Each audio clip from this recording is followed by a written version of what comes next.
Night hangs over the plains. Wind slips through barn boards, brushing straw. In Cole Archer's loft, the mare stamps and listens. Cole lifts his lantern toward the dark above, expecting pigeons.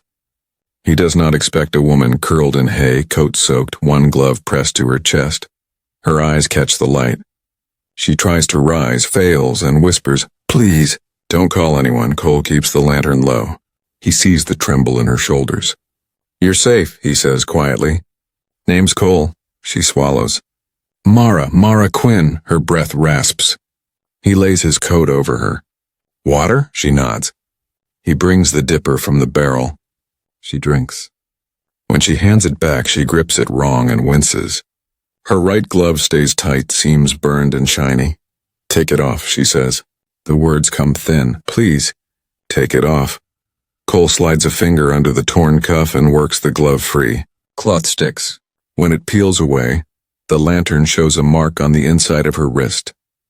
A spur and a 5-point star, scorched deep. He has seen that sign before, stamped on a lien the day after his brother's funeral. Spur and star combine, freight and land and surveys that steal. Men came with papers and a deputy and words like repossess. Cole kept the notice. Mara hides her wrist in her sleeve as if the brand can burn him too. "I didn't choose it," she says. "They mark the bookkeepers, so we don't leave. So everyone knows who owns our hands." "You ran," Cole says. "I stole something first." She looks toward the ladder and the thin slice of stars. A ledger, not numbers you can read plain. A cipher ledger, times, telegraph posts, track miles, names, payoffs, surveys cut wrong on purpose. Her breath shakes. "Your brother's name is in there." Cole steadies the lantern. He could take her to the sheriff, but the sheriff cashes the combine money now. He could send her on, but the brand on her wrist already lives here under his roof. "How many know you have it?" he asks. "Maybe 3, she says. "Maybe more by morning. You came here, why?" "Your brother was decent," she says. "People said you stayed decent, too." He nods once. "My house is small," he says. "But the hay is clean. No one comes before dawn. Rest," she nods. He gives her a blanket and a heel of bread. She eats like a person relearning how. The barn settles. Cole sits on the ladder's top step. He turns the lantern so her face falls in shadow because shame has weight and light can press it heavier. "Why mark the bookkeepers?" he asks. "Because we see the names," Mara answers. "Because the ink runs through us. If we leave, the ink might spill." "You said a cipher," he says. "Who can read it?" "I can," she says. "I wrote it." He studies the raw skin around the mark. He tears a strip from his old work shirt and binds it loosely. She watches his hands like she does not trust kindness yet, but she does not pull away. Footsteps crunch on frozen dirt. Both of them go still. Cole snuffs the wick and throws a blanket over the lantern. A shadow crosses the lower door. The latch test then holds. A match flares. Smoke slides under the crack. "Evening," a man calls, friendly as a gallows smile. "Sheriff sent me to check the barns. Looking for a stray. The lady has gone off to town this morning. Might be hurt." Cole's heartbeat finds the old storm rhythm. Move only when you must. He lifts the shotgun from its hooks. Mara touches his sleeve. "Don't," her eyes say. "Barn's closed," Cole calls back. Nothing here but a tired horse and a man who wants sleep. The match dies. Silence returns at last. Boots fade toward the road. Mara's hand leaves his sleeve. Her breath shakes out. Cole waits before letting the lantern breathe again. "They'll be back," she says. "I know," he says. She gathers the blanket. "If you turn me out, do it now. It's kinder." He looks at the cruel star and crooked spur and at the set of her jaw. "I don't turn folks out," he says. "Not anymore," he stands. "Morning, we'll talk. For now, sleep." Mara sinks into the hay. Cole steps down to the stall, rubs the mare's neck and listens while the night relearns its calm. Above him, the stranger breathes, not easy but alive. He sets his brother's paper on the rail, the one with the tiny spur and star stamp, and watches the lantern light find it. The brand on the page and the brand on her wrist make the same shape in his mind. They join there and won't come apart. Morning comes thin and cold. Frost pearls on the fence wire. I wake in the loft to a broom's soft scrape and a horse chewing slowly. My wrist throbs under its wrap. I tuck it close and listen. Below, Cole works without hurry. Water, feed, a calm pat on the mare. He sets a tin cup on the ladder and steps back so I can choose. Coffee, he says. I take it with both hands. On the rail near him lies a folded notice stamped with a spur and star. My skin tightens around the brand hidden in my sleeve. Roads are watched, he says. Calder posted men at the bridge and the mill path. Sheriff rides with them, calls it safety. Prison, I say. Prison, he agrees. We can hide you or we can fight on purpose. Hiding won't last. They'll search every barn by noon. I stole a ledger, I say. Ciphered. Times on the wire, miles of track, names behind paper. I can read it with the right keys. His eyes lift. You sure? I wrote half, I answer. They branded the hands that carry ink. He nods. We'll need help. 3, I say. Mrs. Bell at the livery. Evan Pike at the depot. Mr. Abbott, retired surveyor. All quiet, all angry in their bones. He shows a pencil map he drew over yesterday's paper. River bend, bridge, tracks, alder line. We'll move by the creek, he says. Cold, covered, no tracks. He fetches an old pair of women's boots from a trunk. My wife's, he says, even voice. She'd have lent them. Grief hangs on him like a second coat. I nod and lace them tight. We cut to the pasture and step into the creek. Water bites sharply. Alders hide us. The current scrubs our trail. Mrs. Bell opens her side door before we knock. She takes my coat, studies the seam and tucks the bandage inside with 3 quick stitches. Keep it clean. Keep it covered, she says. 2 biscuits land in my hand. For later. For courage, we cross to the depot. Evan Pike bends over his telegraph key, tapping idle practice. You're late for a train I never sold you. He murmurs. I need the schedule you keep in your head, I say. He palms a folded sheet along the counter edge. I slide it into my coat. Debt paid, he whispers, meaning the ring I saved for his sister. He returns to the key. Last, we climb the scrub road to Mr. Abbott's cottage. He opens at our knock, eyes milk blue, smile sharp. Lines don't lie, he says. Men do. We need you, Cole says. Abbott lays onion skin maps, a brass compass, and a pencil rubbed to a stub. Show me where they bent the county, he tells me. Noon bell tolls. On Main Street, Calder's men nail fresh notices to posts. A price for a woman with a burned wrist, a threat to those who shelter her. We spread maps across Abbott's table. I unwrap my wrist. The skin is purple where fire dug deep. The spur and star raised like bad scripture. Cole looks away to give me dignity. Abbott doesn't flinch. Evan's sheet lists times. Morning freights, evening loads, midnight mail. I match them to mile markers and relay stations. To each operator's small habits. The cipher loosens. What looked like nonsense was a schedule cut into pieces and slid over names. Ink becomes people. People become a plan. Mrs. Bell returns at dusk with stew and a warning. 2 patrols near the school, she says. Deputy Harlan counts barns with his eyes closed. Means he already knows which ones matter. We choose signals. A white rag on the livery fence means clear. A lantern in Abbott's north window means wait. Evan will stall the sheriff's wires by repeating and making gentle errors. I will copy ledger pages in plain script, ready to send in bursts if chance comes. Names matched to bribes, liens, false surveys. Truth must outrun horses, night falls. We test our path home by a different line, hugging fences and shadows. A rider passes within 10 steps and never sees. Cole's hand finds my sleeve. A silent hold steady. Then let's go. Back at the barn, he rigs a hide under old tarps behind the oat bins. He says if they come, you don't move. I'll talk, I nod. The biscuits are still warm in my pocket. I break one and share without asking. He takes half like it's a sacrament.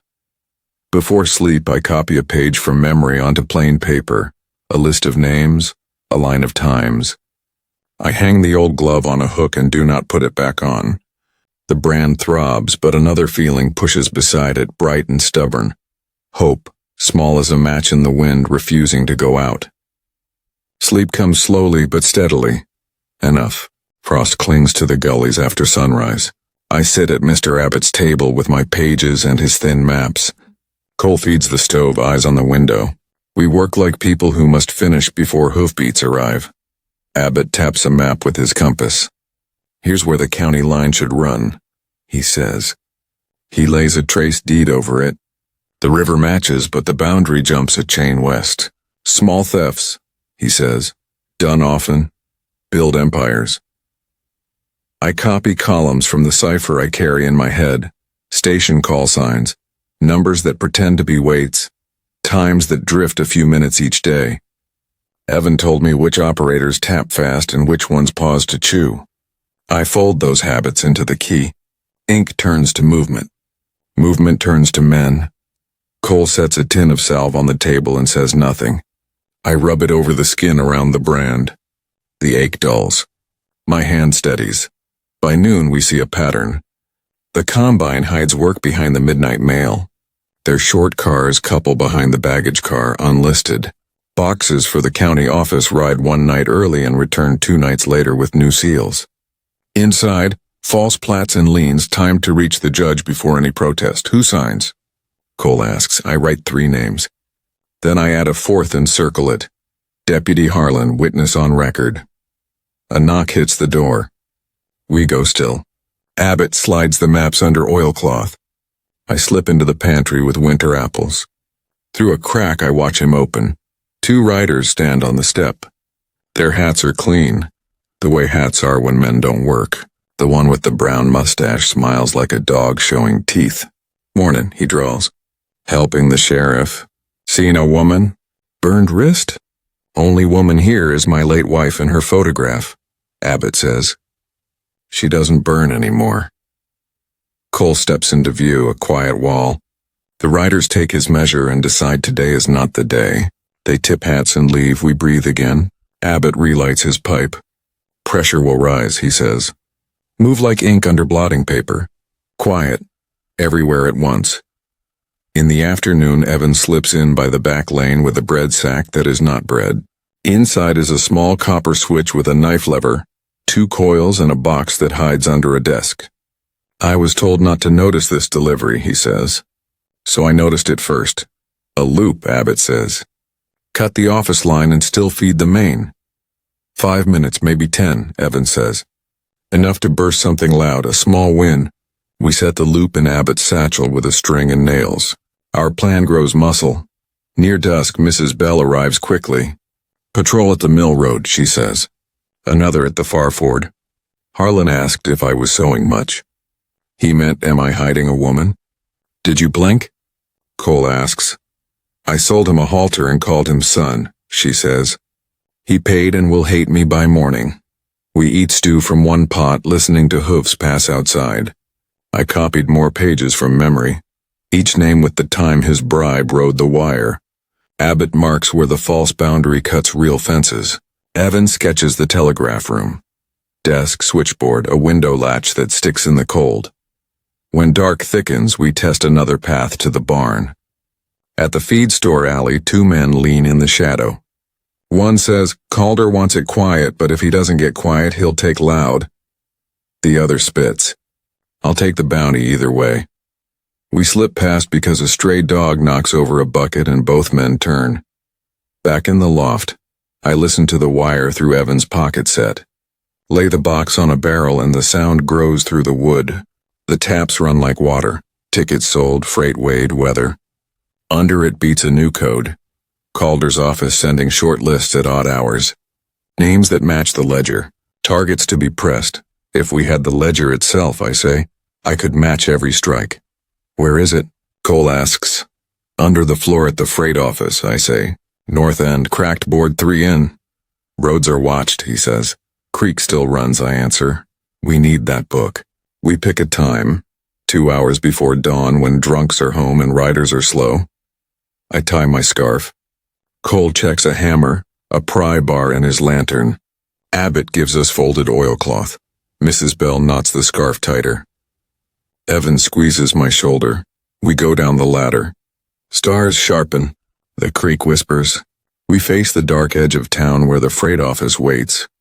We start walking together. Dawn has not come yet. The world is blue and brittle. Cole and I move along the creek, stepping from stone to stone. Breath steams. Ice rims the edges. We say little, together. At the freight yard, the town sleeps with one eye open. The office lamp burns low behind frosted glass. A guard leans under the porch roof, hat tipped, rifle across his knees. He snores. 2 boxcars squat on a siding. We kneel in the brush. Cole taps my sleeve. 1 tap means wait, 2 taps means back. I crawl toward the north end where the floor sags, the cracked board. I lift the lantern shade just enough to see the nails. 3 are clean. 1 is rusted thin. I work the pry bar under that head and knees. It squeals and the guard jerks upright. I freeze. He spits over the rail, mutters about cold, and tips back. The snore returns, the board comes up. Dust breathes. My fingers find oilcloth and twine. I lift a wrapped packet heavy as a brick. The ledger. My wrist throbs as if the brand knows it has come home. I slide the board down, press the nail, and smear the dust smooth. Boot steps patter from the alley. I lie flat in the dark between the porch and the wall. 2 men pass talking about a wagon due at sunup. From the county, one says. Maps to file. I belly backward, pack it tight, and drop to the dirt. Cole is there, handing out. We slip through the brush to the creek and crouch under the bank until my pulse settles. At Abbott's fence, the east has paled. He opens. Evan waits at the table. Mrs. Bell sets the water to a warm setting. I cut the twine. Oilcloth unrolls. The book lies plain. Brown leather, corners worn, the spur and star pressed in the cover. I lay my bandaged wrist beside it. Same mark, same owner, but not for long. We open to the middle. The writing is my hand and not my hand. Tidy script bent by fear. Columns of figures, letters that look like a hymn but aren't. I move through keys I know. Tap Evan's notes into margins. Ask Abbott for mile counts. Match calls to places. The cipher loosens like a knot soaked in water. Names appear. Bribes show as weights of grain that never moved. Surveys jump a chain at a time. We find Cole's brother in a list marked Accelerate. The date sits 1 sunrise before the lean. Cole's mouth goes hard. He steps outside. I keep working. We mark targets to come. Ranches near water. Land flat for new spurs. A church parcel lies crooked by a length only a survey crew would notice. Abbott circles it. Ragged theft, he says. Evan draws the noon telegraph pattern. If we seed the wire at midday, the office is full. If we wait for the evening, the sheriff sits like a cat. We won't have many chances, Mrs. Bell says. Then we take air out of his nose. Abbott answers. He taps the loop switch. We give the town our pages through the main and leave the office deaf while it happens. Cole returns. He studies pages. We need a signal to drag their best men at once and leave the rest thin. A lure, I say. Something they cannot ignore. Gold always stirs greed, Mrs. Bell says. I write a notice. Midnight transfer, high value. Guarded by a state man, South Spur. I add times that match the ledger's weak joints. Evan nods. That song will bring them. Jobs fall into place. Abbott and Cole will cut the office from the line and feed the main. Evan will work the key, sending our pages to every station. Mrs. Bell will watch the livery and hang the rag when the streets look clear.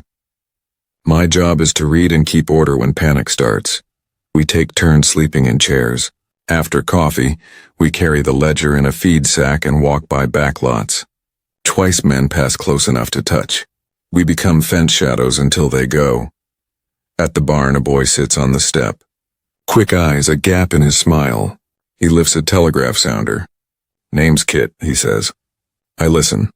He nods at my sack. That's their truth, ain't it? Who sent you? Cole asks. Me, he says. He taps the sounder. Clicks answer from a coil in his pocket. I can copy while your man sends. Faster than he can talk. We measure him for honesty. It rings true. I give him a test string. He rattles it back perfectly. Cole nods. You're in, Kit grins. Then let's make loud news. We close the barn and set the ledger on the table. The plan begins to breathe like a living thing. Midday sun thins the frost. The town hums. We split to our stations with the plan in our pockets, and fear was kept small by work. At the depot, Evan sits at the key.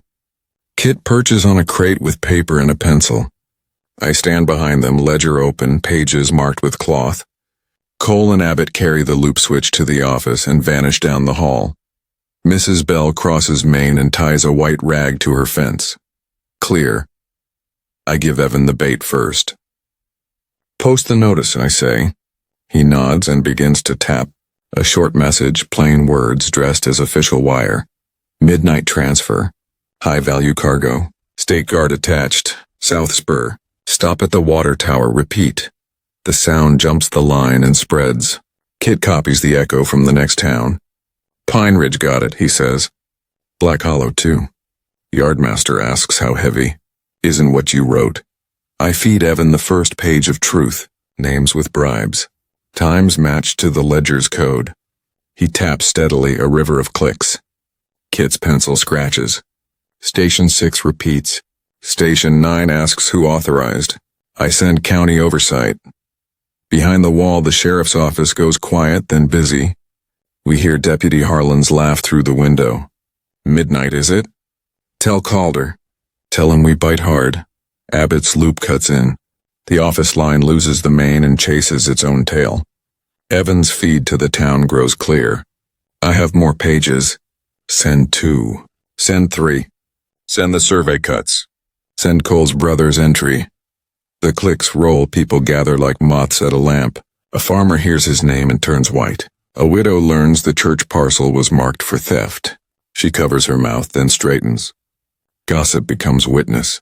Witness becomes a storm. Cole slides in from the alley. Calder's men are rioting, he murmurs. He took the bait. Good, I say, though my hands shake. We push the last page. Evan signs off. Kit numbers the stack and tucks it under his coat. I'll run copies to Mrs. Bell and to the church, he says. If they take the depot, they won't take the words. Go, I say. Evan flips the loop back. The office blares to life and finds only the tale of our flood. Deputy Harlan bursts through the door with 2 men and a badge. Morning, he says to me. That risk doing better? I keep my sleeve down. Cole stands between us. Step aside, Archer, Harlan says. By order of the sheriff and Combine, I'm taking Miss Quinn into custody and collecting stolen records. Protection from what? Cole asks. From herself, Harlan says. From thieves. From liars. From you. Evan's hands leave the key. The room tightens. Harlan tips his hat. You come quietly, no harm done. You signed false papers, I say. Your name sits beside the lies. Color rises in his neck. You don't know what you don't know. Town knows now, I say. His smile clicks off. Boys, he says. The 2 men move. Cole moves faster. He takes one's wrist. The pistol falls. He kicks it under the desk. The second man lunges. Evan trips him with the stool. Harlan swears and draws. The shot cracks the window. Glass beats the counter. People scream. I shove the ledger into the sack and run for the back. Harlan fires again. The bullet slaps the doorframe near my head. Cole shoves me through the kitchen and down the step to the alley. Creak, he says, go. We sprint into cold air. Boots pound behind us. We jump a barrel and cut between sheds. The alley narrows. Ahead, 2 riders block the lane, rifles out. We skid to a halt. Cole yanks left through a root cellar door. We tumble down. Earth smells close over us. He slams the hatch. A bar drops. Harlan's boots hit the step above. The hatch shakes. Archer, he shouts. You're done. Cole points to a low tunnel timbered like a crawl. Abbott, he whispers, we crawl. Dirt rains down our collars.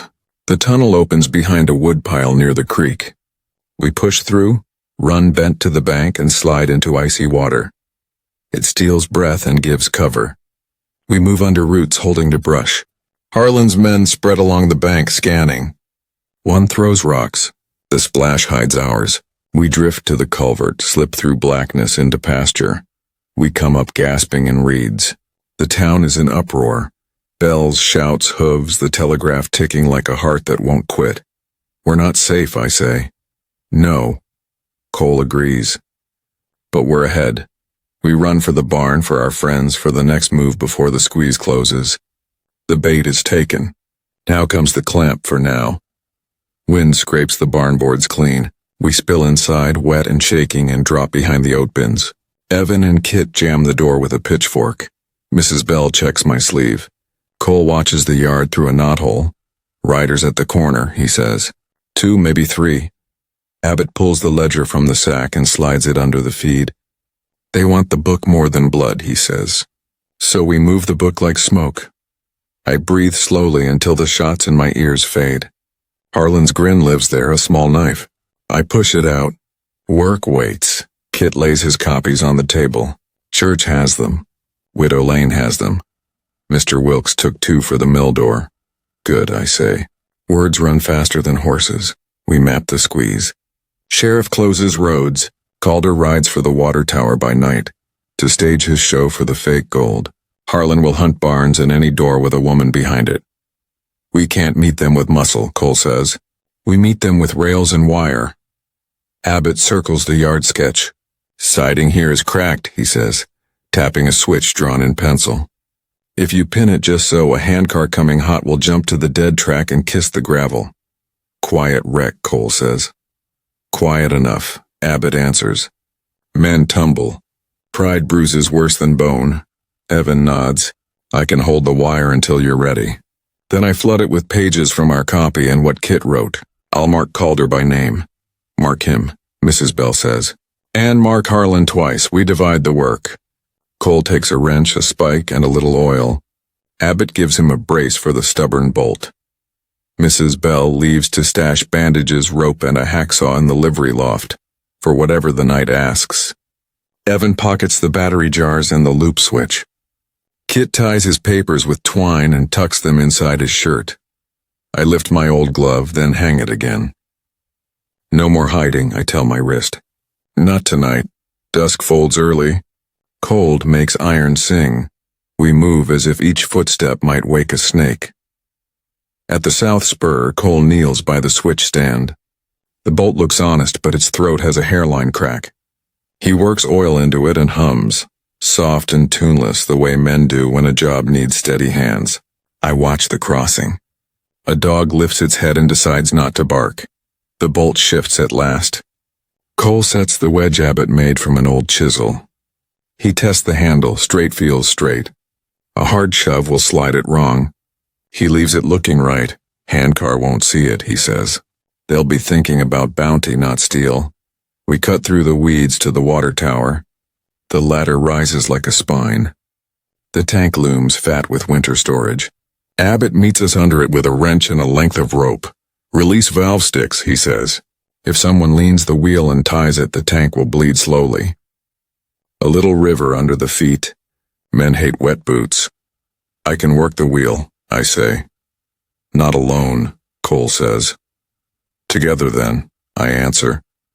We walk the line once more, mouths closed, eyes open, tower, siding, depot window, telegraph key. The town glows like coals under ash. Crickets hush when we pass. Back in the barn, Mrs. Bell waits with food we do not taste. Evan lays out the wire and batteries. Kit writes station call signs in a neat row and tests his pencil. Abbott draws the yard one last time for my pocket. Cole warms a bridle bit in the stove for my wrist. The raw skin throbs. He blows on the iron and lets it cool. Later, he says. When it's your choice, I nod. Heat and fear mix and make something that feels like courage. We speak the plan aloud, not for memory, but for steadiness. Evan cuts the office feed at 9. Kit copies and runs. Mrs. Bell hangs the rag if the street is clear. Abbott watches the tower. Cole fixes the siding and flags if he must. I send pages on the main when the loop hums. And if it breaks? Abbott asks. We keep moving, Cole says. Moving confuses fear. A bell rings. The night train breathes beyond the ridge. Calder will count on that breath. He'll ride with men who like noise. I tuck the ledger under my coat. Its weight is a live thing. Cole wraps his scarf around my throat and ties it like a promise. Ready? He asks. Ready, I say. We step into the dark that belongs to us and we go to borrow the rest. Night folds around the rail yard. Frost shines on the rails. We take our places. Evan at the key by the depot window, Kit with paper and a pocket coil, Abbott under the water tower's shadow, Cole near the switch that will mislead a handcar. I carry the ledger against my ribs. It feels like a second heartbeat. Mrs. Bell lifts the white rag on her fence clear. Evan touches the hidden loop lever. The office line goes quiet. The main hums alive. He taps the bait once more, then looks to me.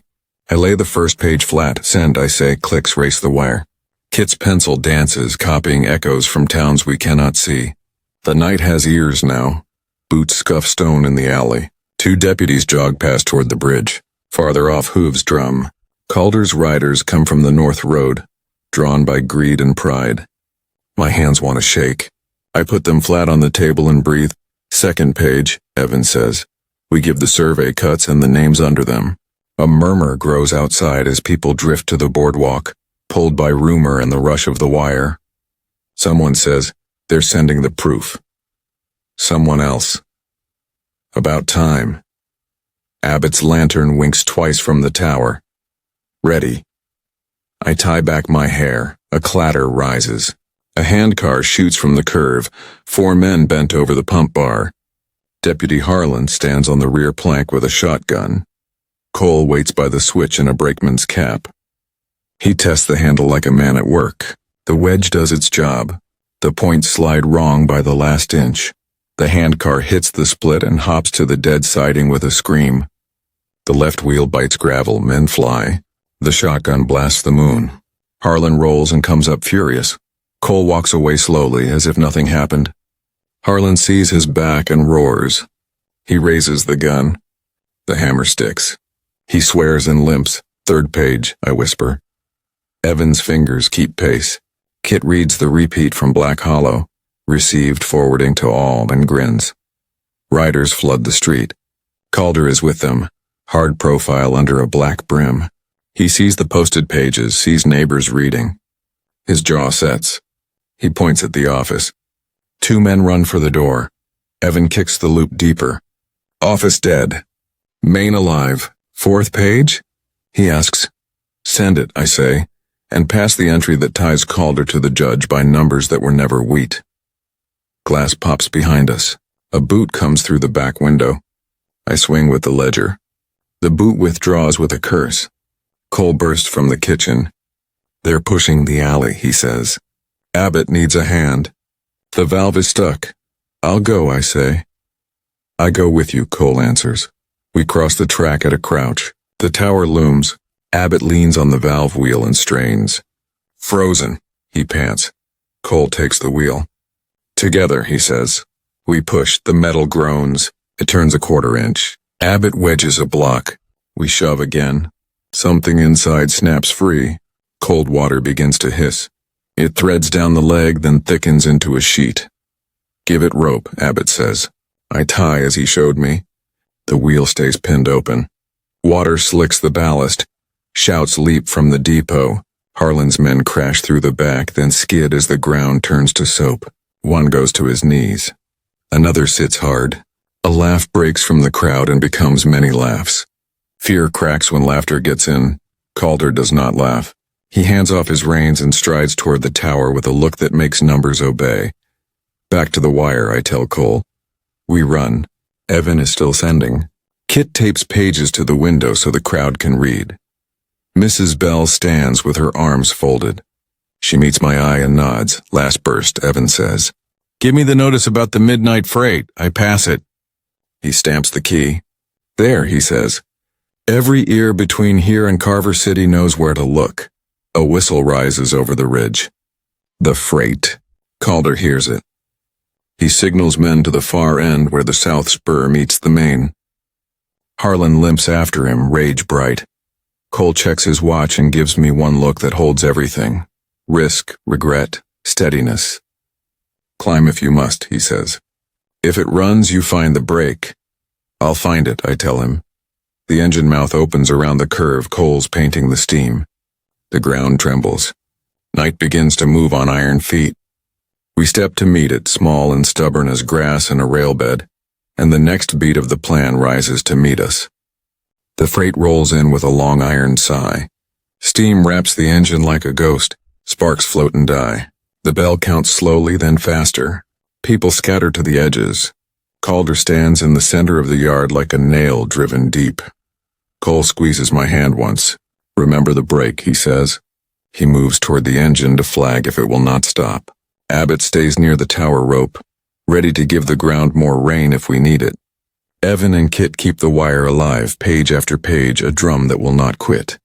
Calder points at us. Take the office, he orders. Kill the wire. 2 men rush the door and hit a table that Mrs. Bell had dragged across it. Kit ducks under the counter and keeps copying. Evan hammers the key. The loop hums. The engine eases through the points. The south spur lies open. 2 freight cars clank behind the tender, then 5 more, then a flat car with chains. The train is heavy but not fast yet. Harlan stumbles from the siding rack and drags his leg. He finds a ladder on a boxcar and climbs like an angry dog. He means to reach the roof and look down on us. Now, Cole says. I run. Cold air chatters my teeth. I catch the bottom rung of a ladder as the second car slides by and swing up. Wood shivers under my boots. I climb to the roof and flatten as the wind tries to roll me. Below, Calder climbs the ladder of the next car with a practiced arm. He moves smoothly, then Harlan. He knows trains. He means to reach me.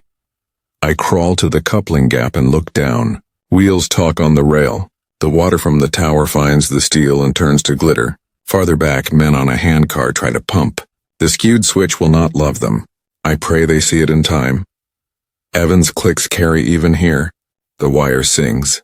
I pull the ledger from my coat and tie it to my belt with a scarf so the wind cannot steal it.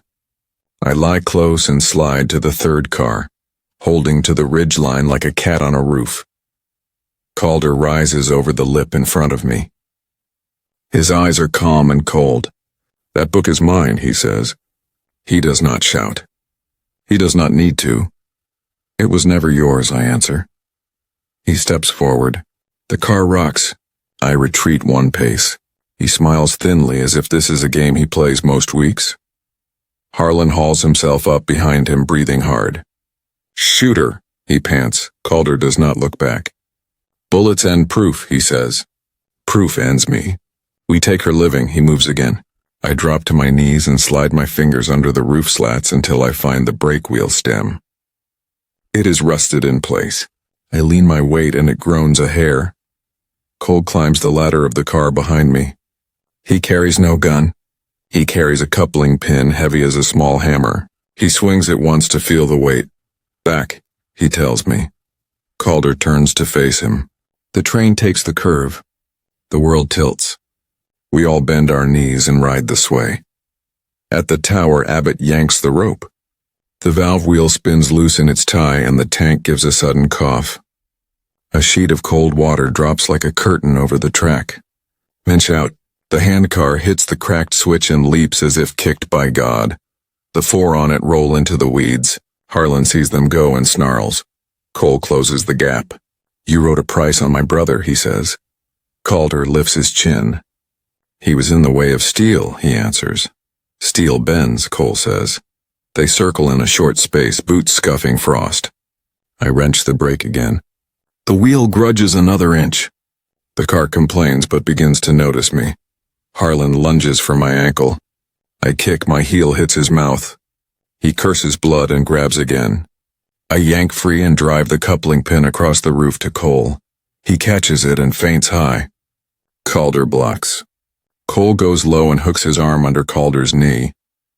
Both men fall to their knees and fight for breath. The engine blows. Steam kisses the roof in white gusts. The town glows at the edges with lamplight and the pale faces of people who stayed to see truth end as truth should, in the day. Calder finds his feet. He swings a length of chain that lies coiled on the roof. It whistles past Cole's ear. He swings again. Cole steps inside and takes the chain on his shoulder with a grunt, then rips it free. He plants and drives Calder back toward the gap. Hold him, I say, voice gone thin. I lean on the brake with all I have left. The wheel jumps, then turns a quarter. It screams like a hawk. The car shudders. Speed bleeds slow. I keep turning. My burned wrist flares, but pain is a far thing now. Harlan crawls. He gets his hand on my coat and pulls. I drop flat and roll. His fingers close on air. He slides, scrabbles, and clings to a roof cleat with 2 nails. He looks small and scared for the first time. "Help me," he cries to Calder. Calder does not hear. He drives at Cole with the chain. Cole ducks and rams his shoulder into Calder's middle. They lock. The chain wraps them both like a bad oath. They stagger to the edge together. "Cole," I shout. He hears and drops weight. The chain slips over Calder's wrist and bites. Cole twists and finds leverage. He wrenches Calder's arm behind and uses the chain like a cuff. For a breath they freeze, both panting, eyes level. The brake wheel turns another half. The squeal fades. The train still moves, but now a man can run beside it. "Flags," Cole says. "We need flags." I look ahead and see the water tower, the crowd, and the open road at the grade crossing. We are not stopped, but for the first time, stopping feels possible. Behind us, Harlan gathers himself for one more grab. Ahead, Calder tests the chain and plans his next lie. I set my jaw, shove the brake again, and aim the back of my mind at the key and the wire, because truth must keep running even while we pull iron to a halt. Steam chants slow and hard. The brake wheel grinds another turn under my hands. The car shudders. "We are close. Flags," Cole calls. He hauls Calder by the chain toward a roof cleat, keeping the man's arm pinned. Calder's mouth is a thin line. His eyes keep counting exits. "I've got color," Mrs. Bell shouts at the crossing. She swings her red shawl in wide arcs. 2 neighbors pull a wagon onto the rails like a gate. The crowd backs up but does not run. Abbott yanks the tower rope. A fresh sheet of water slicks the iron. The engineer leans out, sees the red wagon, and reaches for the whistle and brake. Harlan claws forward one more time. He catches my boot. I twist, stamp his wrist, and peel him off the cleat. He slides until a ladder rung saves him. He hangs there panting. "Let go," I tell him. He curses and clings. Evan's key rattles in the depot. Kit's voice floats through the broken window. "Page 7. Page 8. Names, times, crooked plats, rolling along the line. The town reads and passes each page. Cole threads the chain through the cleat twice and snaps a padlock. "For the walk to a cell," he says. "You have no cell," Calder answers. "Only doors I own." "Not tonight," Cole says. The engine squeals. The train fights itself and slows. I crank the brake to the stop and jam the powell. We are moving, but a person can step off without dying. "Down," Cole says. I drop to the ground. Cole comes after, keeping the chain tight, so Calder must climb too. Harlan still hangs until 2 townsmen haul him down roughly. He swings once and gets a fist in return. At the crossing, Mrs. Bell holds her shawl high. The engine crawls, bumps the wagon, nudges it aside, and settles with a long sigh. I lift the ledger. "It's done," I say. People move in. Some cry, some stare like waking from a spell. The crowd breathes, then stands taller together. Deputy Harlan tries his badge voice. He manages by order, and nothing more. Mrs. Bell ties his hands with a rope and passes the end to a widow whose pasture line the combine moved. The widow grips tight. Cole brings Calder through the gap. The chain at his wrist rings. Calder lifts his chin toward the sheriff's door as if rescue might walk out. No one comes. "Vance Calder," Evan reads from a fresh page loud for the street. "Paid out of line item 3, disguised as wheat storage. Transfers on the 7th, 19th, and 28th. Witnessed by Deputy Harlan. Countersigned by the judge." A murmur swells like wind. The judge is not in the street. I keep my sleeve down. The brand burns, but another heat grows beside it. "Will, get the bridle," I tell Cole. "Warm the bit." He nods and takes the iron to the engine. "Not yet," I say when he returns. "After the wire runs clean." We turn back to the work. Evan's loop feeds the main. Kit tapes pages to the window. Abbott rolls out a map. Church parcel here. Crooked by a chain and a half. Fix it tonight. Voices rise, not a mob, but a town remembering itself. A farmer lifts his hat. I'll testify. We file into the depot together. Cole keeps Calder close. Mrs. Bell keeps Harlan closer. I set the ledger on the desk and open it to the last section. The survey swaps due next week. Send them now, I tell Evan. All. He taps. The wire sings. Kit copies until his pencil goes dull. Abbott dictates parcel numbers. I name witnesses. Cole names the ranches they meant to take next. The room becomes a mill for truth. Outside, the crew uncouples the rear cars and sets handbrakes, keeping the line still. The engineer signs a scrap for me. The time they stopped, the reason, red flag and townspeople in danger. Calder watches for a break. It does not come. When he tries to speak, voices drown him. When he looks for the judge, only shudders answer. Evan leans back. That's the lot, he says. Everything that matters is on the wire. Then we seal it, I say. I raise the ledger. This book is done hurting people. Cole hands me the warmed bridle bit. Its heat hums through the cover. I look at my sleeve, then at the room. One more thing, I say. Later, by my choice. I set the iron aside, he nods. Jail first. Jail first, I agree. We step to the door. Outside, the street makes a path. The night is not over, but it has turned. We walk with it. Toward the cell, toward the judge's table, toward a morning where paper must tell the truth or burn. Dawn comes pale and honest. The town smells of wet iron and bread. We walk Calder and Harlan to the small jail. The sheriff ran when he heard his name on the wire. Cole unlocks the door. Mrs. Bell ties Harlan. Two men chain Calder to the wall. He stares at my wrist like a mirror he hates. Law will forgive me, he says. Law is what I buy. Not today, I answer. Evan posts the last page. Abbott spreads his map on the church steps. People gather. They read lines and call each other by name. A widow finds her fence with a fingertip. A farmer sees the bend that stole his water and presses his palm to the truth. The judge arrives in a carriage with less courage than a coat. The crowd opens and closes behind him.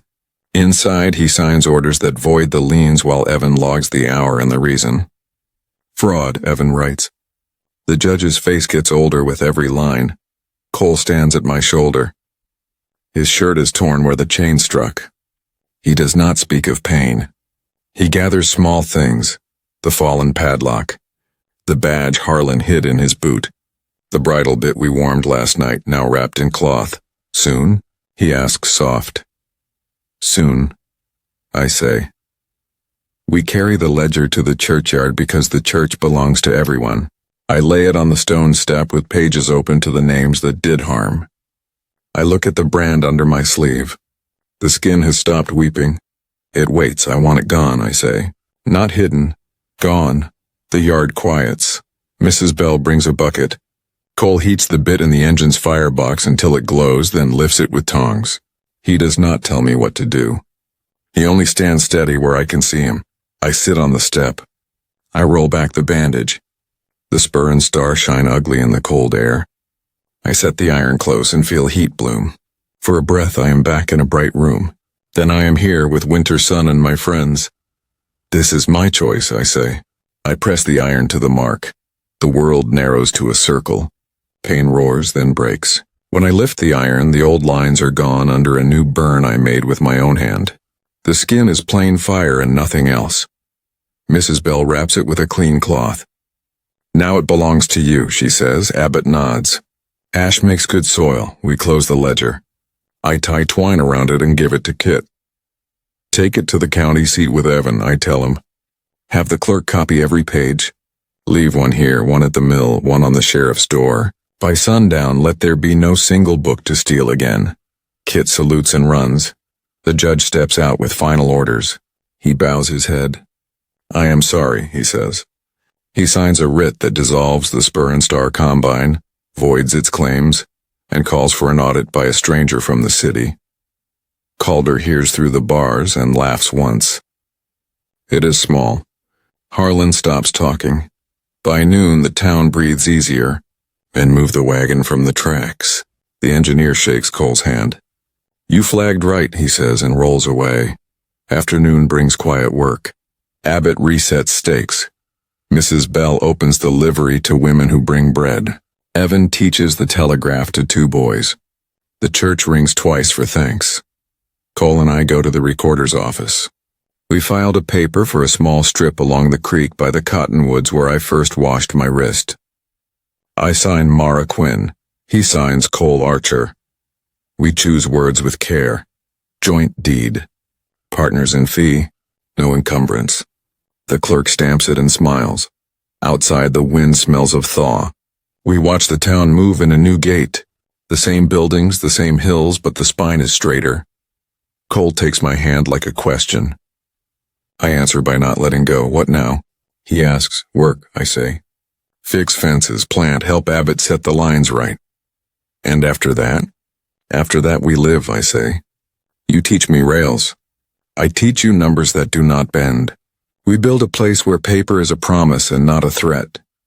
He smiles the small smile I saw on the roof when the chain bit. We walk to the creek and stand on the strip that is ours. Water runs thin and bright over stones. I press my bandaged wrist to my chest and feel only the beat under it. Not a brand, a heart. I think of the ledger turning into many copies and of the burn on my skin, now a mark I chose. I think of a town quicker to speak, and of the man beside me who stood while I saved myself. We head home by the creek, the long way, because no one is chasing us. The barn light waits like a friend. Wind carries hay and clean iron. I am tired in a good way. Tomorrow will be plain. It will be ours. I sleep without fear for the first time in years, and when morning comes, the light on the floor looks like a clean ledger again. Thanks for listening. If you want more frontier romance like this, like the video, subscribe and turn on the bell. Save it to your Listen Later playlist, and share it with a friend who loves clean, slow burn stories.